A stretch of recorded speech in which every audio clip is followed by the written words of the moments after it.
बिल्कुल सही है। अच्छा, अगर पेरेंट्स दोनों शुगर पेशेंट हैं या एक शुगर पेशेंट है, तो जो बच्चा पैदा होगा उसको भी शुगर होगी? देखिए जो अगर दोनों डायबिटिक हैं या एक डायबिटिक है तो रिस्क बढ़ जाएगा। पैदा होने वाले बच्चे को शुगर नहीं होगी। अच्छा। आगे चल के जिंदगी में 40 साल के बाद या 35 साल की उम्र के बाद, क्योंकि अगर उनको टाइप 2 डायबिटीज है ना पेरेंट्स में किसी को, तो उसको टाइप 2 डायबिटीज का रिस्क बढ़ जाएगा। जब बच्चा बड़ा होगा, जब एडल्ट एज में आएगा या बालिग होगा, उसके बाद उसको रिस्क होता है कि उसको टाइप 2 डायबिटीज हो सकती है। ओके। होगी नहीं, मतलब ये कोई फार्मूला नहीं है। फार्मूला नहीं कि होगी उसको डेफिनेटली नहीं, ऐसा नहीं है। अगर वो ख्याल रखेगा, उसको पता होगा कि मेरा रिस्क है फैमिली की तरफ से, तो अपने लाइफस्टाइल को बेहतर रखे, फिर नहीं होगी। लेकिन अगर वो बेहतर नहीं रखता, वेट का ख्याल नहीं रखता, तो खतरा बढ़ जाएगा। बिल्कुल हो सही, सकती है। वही लाइफस्टाइल की बात जो आप हमेशा से करते हैं। मैंने एक नई टर्म, मेरे लिए नई थी, मुझे नहीं पता नई है या नहीं, कि दिमागी धुंध या ब्रेन फॉग क्या होती है? अच्छा, ब्रेन फॉग जी वाकई बड़ा अच्छा सवाल है। देखिए ये जो ब्रेन फॉग है ना, ये डायबिटीज़ में बड़ा आजकल कॉमन सिम्टम है, खासतौर पे जो प्री डायबिटिक हैं, इनको भी शुगर होने वाली होती है, जिनके वजन ज़्यादा होते हैं, इनको शुगर होने का खतरा होता है, या वो टाइप 2 डायबिटिक्स जो कि जिनकी कंट्रोल शुगर नहीं होती, तो उनमें ये एक ब्रेन फॉग बड़ा इंपॉर्टेंट सिम्टम होता है। इसमें होता क्या है कि इंसान की जो है उसको स्लीपी हो जाता है, ठीक है ना, उसको बेवक्त नींद आती है, यानी खासतौर पे डे स्लीपीनेस होती है, रात को सोता भी है लेकिन दिन में भी उसको नींद आई रहती है। ठीक है। एक सुस्ती, एक थकावट हर वक्त उसके दिमाग पे छाई रहती है। एक ये चीज़ होती है इसमें ब्रेन फॉग।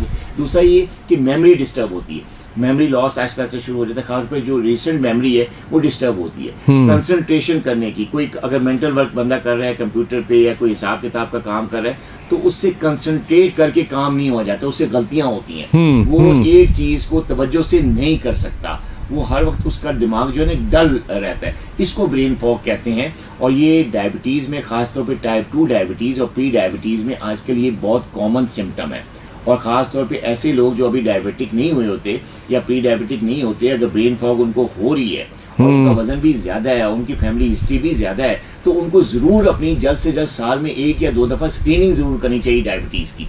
बिल्कुल सही। डायबिटीज़ की वजह से भी हो जाता है। अच्छा, जो ऑलरेडी टाइप 2 डायबिटिक है, तो अगर उनकी शुगर ज़्यादा है, कंट्रोल नहीं है, तो उनको भी ये ज़्यादा ब्रेन फॉग तंग करती है। उनकी जो कंसंट्रेशन की एबिलिटी है, किसी चीज़ को ध्यान से कम करने की पावर वीक हो जाती है, मेमोरी लॉस हो जाती है, डिप्रेशन आता है, फटीग आती है, हर वक्त सोने का दिल करता है, खाना खाया नींद आ गई, ये ब्रेन फॉग होता है। बिल्कुल ठीक है। अच्छा डॉक्टर साहब, सेहत नेचुरल माशाल्लाह लॉन्च किया आपने, और बड़ी मेहनत से लॉन्च किया, बड़े सालों की मेहनत से, और उसकी जो सेल्स हैं वो भी बड़े शानदार जा रही हैं माशाल्लाह से। अच्छा डॉक्टर साहब, मैं देख रहा था कि आपकी पोस्ट, आपके जो कंटेंट है, वो काफ़ी जगहों पे लोग कॉपी कर रहे हैं, और काफ़ी जगहों पे मैंने देखा है। फिर मैं कभी कभी जाके ना वो तहकीक भी करता हूँ कि अच्छा आपकी पोस्ट क्योंकि पहले की है तो इसका मतलब है कि वो कॉपी हो रहा है। तो क्या फीलिंग्स होती हैं उस वक्त, क्या तासुरात होते हैं आपके? अच्छा देखिए, खास तासुरात नहीं होते। देखिए कामयाब आदमी होता है या कामयाब जो ब्रांड्स होते हैं, उनको कॉपी होती है। ये दुनिया जब से ब्रांडिंग हो रही है, जब से कंपनियां बन रही हैं, ठीक है, ब्रांड कामयाब ब्रांड्स बन रहे हैं, तो उनकी कॉपियां कहाँ नहीं होती, हर जगह होती हैं। तो मैं तो देखिए कॉपी एडिडास की होती है, नाइकी की होती है, गूगल की, माइक्रोसॉफ्ट की, किसी कॉपी नहीं हुई।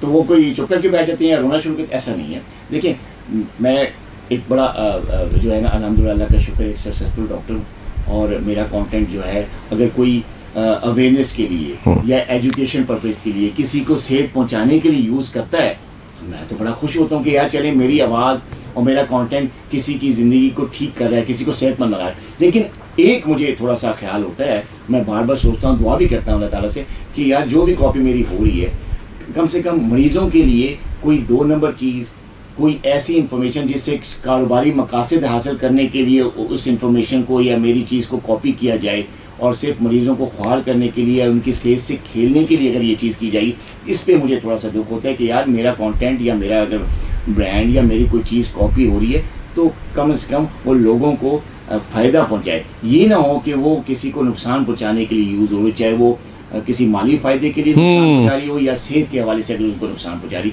इस पे मुझे थोड़ा सा दुख होता है। अदरवाइज़ मैं तो खुश होता हूँ कि यार चलो किसी का फ़ायदा हो रहा है, और मेरा पैगाम है मोहब्बत जहाँ तक पहुँचे, बिल्कुल ठीक है डॉक्टर साहब, आपका ब्रांड सेहत नेचुरल माशाल्लाह बड़ी मेहनत से और बड़े सालों की उससे अनथक रिसर्च से आपने उसके बाद लॉन्च किया माशाल्लाह, और हम देख रहे हैं कि सेल्स के जो आप रिकॉर्ड तोड़ी जा रहे हैं माशाल्लाह माशाल्लाह। हमने पहले भी इस पे कुछ प्रोडक्ट्स पे बात की है, लेकिन अभी जो एक बहुत बड़ा मसला है और बड़ी यंग बच्चियों का वो मसला है PCOS। आपकी एक टी है PCOS के लिए, तो क्या इसको रिवर्स किया जा सकता? जी जी बिल्कुल, PCOS जो है बीमारी जो है वो 100% रिवर्सिबल है। इसमें 2-3 चीज़ें जो हैं वो जो हम जिसको टारगेट करते हैं, एक तो वेट है, दूसरा कोलेस्ट्रॉल है, तीसरा ब्लड प्रेशर है और चौथा शुगर है। ये 4 चीज़ें जो हैं PCOS का जो है ना एक वो समझे वो मुरक्कब है जिसकी वजह से PCOS होता है। और इसका नुकसान क्या होता है? फर्टिलिटी कम हो जाती है, बच्चे पैदा नहीं होते, पीरियड्स का प्रॉब्लम होता है ख़वातीन में, पीरियड्स इरेगुलर होते हैं, बाज़ औक़ात होते ही नहीं, या अगर होते भी हैं इतनी तकलीफ दे प्रोसेस होता है कि अल्लाह की पनाह। तो ये PCOS का जो है ये खासा इन 4 चीज़ों पर मुश्तमिल है। जो ये चाहे जो मैंने रिसर्च प्रोडक्ट है जो हमारी सेहत नेचुरल्स की जो PCOS टी है, इसका बहुत फ़ायदा है।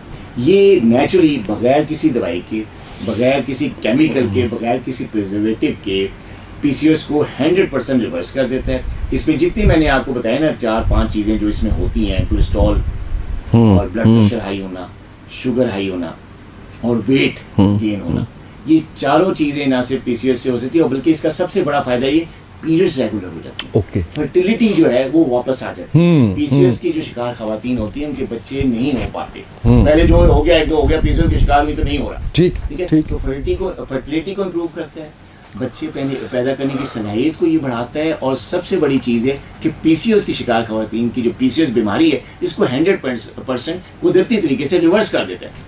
बिल्कुल सही डॉक्टर साहब, हमारे सवाल मुकम्मल हुए, बहुत शुक्रिया, बहुत अच्छा लगा, और मुझे उम्मीद है कि आज भी जो देखने सुनने वाले हैं उनको बहुत फ़ायदा हुआ होगा बहुत सी चीज़ों पे, और ये सिलसिला हमारा चलता रहेगा इंशाल्लाह। मज़ीद आप लोगों से भी गुजारिश ये है कि आप डॉक्टर शाहिद नदीम के जो प्लेटफॉर्म्स हैं उन पे ये कंटेंट देख रहे हैं, आप कमेंट्स में जाइए और वहाँ पे आप अपने मसाइल बताइए। हमारी ख्वाहिश ये होती है कि हमारी टीम आपके तमाम कमेंट्स को मुरतब करके और वो हम तक पहुँचाए, और उसके बाद जब भी हमारी नशिस्त हो डॉक्टर शाहिद नदीम के साथ, तो वो सवाल उनके गोश गुजार करें और आपको आगाह करें। आज के पॉडकास्ट से इतना ही, इजाज़त दीजिए, अल्लाह हाफिज़।